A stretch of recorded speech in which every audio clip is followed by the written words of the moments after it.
Chapter 7. Darrell sat down in the chair closest to Mr. Mitchell. It was where Tyray sat. He did not know where to begin. As he searched for the right words, Mr. Mitchell broke the silence. "You're having a rough time here, aren't you, Darrell?" "Why do you say that?" Darrell asked, feeling defensive. He wondered if Mr. Mitchell was looking down at him the way kids at Bluford did. Maybe Mr. Mitchell thinks I'm weak just like Uncle Jason does, Darrell thought. Part of him wanted to get up and walk out of the classroom.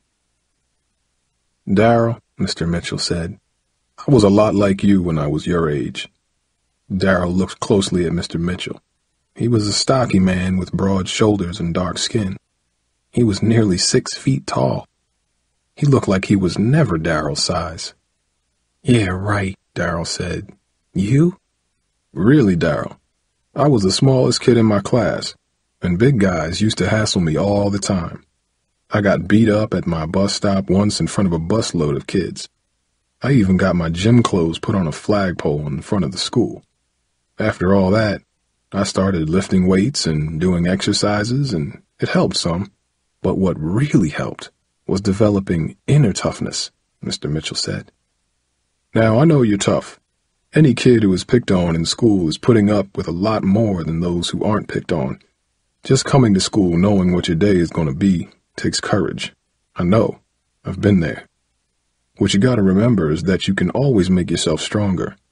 You can do it on the outside with sports and exercise, and you can also strengthen yourself on the inside, so you're tough enough to handle whatever happens." "But how?" Darrell asked. Mr. Mitchell looked through a few desk drawers and pulled out a book. "I have a book you should read," he said. "It's Hatchet by Gary Paulson. It's a story about a boy stuck in a dangerous situation. To survive, he has to make himself stronger, both on the outside and on the inside. Read it. I think you'll get a lot out of it." He handed Darrell the book. "Thanks," Darrell said, "but I don't like to read books." It was true. He could not remember the last time he finished a book. "Darrell, you came in here looking for a change, right? Here is something that can help you get stronger. This isn't an assignment for class, but if you want my advice, read the book. I think it will help." Darrell looked at the book. How's this thing going to help me with Tyray? He wondered. The only way Darrell could see the book helping was if he hit Tyray over the head with it. Maybe Mr. Mitchell did not know what he was going through after all. Darrell put the book in his backpack. He was disappointed. He wanted an answer to his problem, not a book. He looked over at Mr. Mitchell. "Darrell, if a student is really giving you trouble, I can help," the teacher said. "If he threatens you or hurts you, we can have him suspended or even expelled." "No," Darrell replied. He knew that would just make it worse for him. "I want it to stop, but I want to be able to handle it myself." "Well, if there comes a time when you really can't handle it, let me know, and I'll do what I can, okay? You're not alone," Mr. Mitchell said. Darrell left the classroom feeling better now that someone knew how bad things were, but he still did not have a solution to his problem. Despite what Mr. Mitchell said, Darrell still was alone. At home, Darrell raided the refrigerator, making himself 2 tuna fish sandwiches. He had gotten used to eating after school, especially since he started giving his lunch money to Tyray. At least I don't have to see Bluford for 4 days, he thought. The Thanksgiving holiday meant 2 extra days off from school. After he finished his sandwiches, Darrell did push-ups. He had done them every day since he met Tyray. Once in a while, he thought that his arms and chest seemed a bit tighter than they used to be, but he still was shorter and skinnier than everyone in his class. As he finished his push-ups, he thought about his conversation with Mr. Mitchell. "But you can also toughen yourself on the inside," he had said. Darrell wanted to be tough all over, so tough that he could look in the eyes of any kid that stared at him. He wanted to be so strong that no one would ever laugh when he was around. He wanted to be bigger, taller, and stronger than Tyray. "Yeah, right," he mumbled. "I'll never be those things." Still, he wondered why Mr. Mitchell had insisted that he read a book. He went over to his backpack and pulled out Hatchet. It's stupid to think a book can do anything about a bully, Darrell thought as he opened it to the first page. The book began with a kid named Brian going on a trip to visit his father. So what? Darrell thought. I don't even have a father. He turned the page. The story described how Brian had to take a private plane ride to get to his father's house. Darrell put the book down for a second. Only a rich kid would be able to afford a private plane ride, he thought. He did not feel like reading a book about a rich kid who had an easy life. Darrell wondered why Mr. Mitchell had given him the book.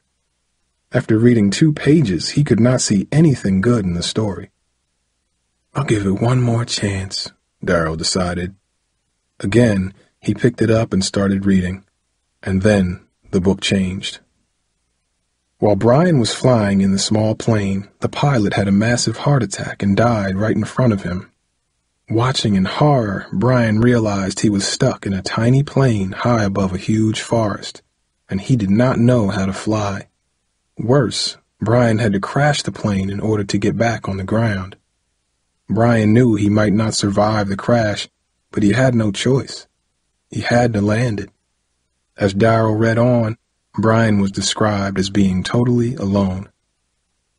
Darrell may never have been in a plane before, but he knew what it was like to be in an impossible position, and he knew what it was like to be alone. He decided he would use the 4 days off to finish the book. He had nothing else to do. Besides, he wanted to see what was going to happen to Brian. Thanksgiving weekend was the first time Darrell did not hate California. He did not mind it because he did not have to go outside. He didn't have to go to Bluford or see Tyray. The only thing that bothered Darrell during the whole holiday was listening to Travis pick on his little brother. But even that was better than usual because Travis did not act as mean when his father was around. Darrell knew that hiding inside with his family for 4 days was not going to solve his problems, but it felt good to have time to relax. On Thanksgiving Day, Darrell and his mother joined Uncle Jason's family for dinner. His mother had made a big honeyed ham, candied sweet potatoes, and creamed corn. His aunt and uncle had prepared a huge turkey along with a platter of stuffing cooked with butter. For dessert, there were apple, pumpkin, and cherry pies. Darrell made sure to eat everything. It seemed that when he ate, he only remained full for an hour or so. Then he felt hungry again. His mother teased him about his appetite, calling him the bottomless pit. Uncle Jason seemed pleased that Darrell was eating so well. Maybe that boy will grow yet, he said to Darrell's mother. Darrell did notice that some of his clothes seemed tighter, but he still saw a scrawny guy staring at him in the mirror each morning. It doesn't matter how much I eat, I still look the same, he said to his reflection the day after Thanksgiving. When he was not eating, Darrell was reading Hatchet. He could not put the book down. He eagerly read about how Brian managed to crash land the plane in a small lake and how he narrowly escaped drowning. Then Brian faced new challenges. He had to find food, and after that, he had to protect himself from animal attacks. Darrell read the book late into the night, long after his mother went to bed. He still could not understand what it had to do with him or why Mr. Mitchell thought it was so important for him to read. But it didn't matter. Darrell liked the book. When he was reading it, he didn't think at all about Tyray. By the time Darrell finished the book on Saturday, he knew why Mr. Mitchell had given it to him. Brian was transformed in Hatchet, changed completely. Mr. Mitchell thinks I can change too, Darrell thought. But how? It was the same question he had asked himself for years. Darrell noticed that Brian was a lot like him. When Brian's plane crashed, he was severely bitten by insects and attacked by a porcupine that shoved its sharp needles deep into his leg. Then he got violently sick from eating poisoned berries. After each problem, Brian got angry and frustrated. He wanted to give up and go home. Darrell knew those feelings very well. He wanted to give up every Friday and run back home to Philadelphia. Darrell may never have been alone in the woods, but he was alone at Bluford, and to him it seemed just as bad, maybe worse. But Brian changes in Hatchet, Darrell thought. I'm never going to change. Darrell read the part about Brian's transformation again. He wanted to see if there was a secret he was missing, a sentence that would give him the inner strength Mr. Mitchell had mentioned. If there was, he couldn't find it. In Hatchet, Brian changed when he realized that he was not going to survive alone in the woods. Darrell felt the same way about Bluford High School. He knew he had to change if he wanted to survive, but he did not know how. He hoped the book would give him answers, but all he had were more questions. He flipped through the pages again. Darrell noticed that Brian changed most when he started using his mind to solve his problems instead of just complaining about them.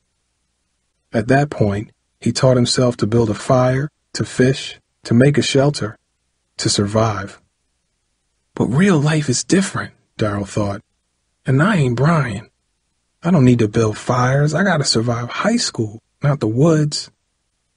Darrell would rather spend a night in the woods than another day at Bluford. Though the book confused and frustrated him, Darrell had a favorite part. It was the end of the story, when a pilot came to rescue Brian. Instead of finding a scared kid, the pilot found a young man standing before him. Brian was still small, and he was exhausted, but he was strong, inside and out, and Brian was tough, tougher than ever, because he had survived storms, injuries, and wild animals. Darrell could feel his pulse quicken, imagining himself in Brian's shoes. I want to be that tough, he thought.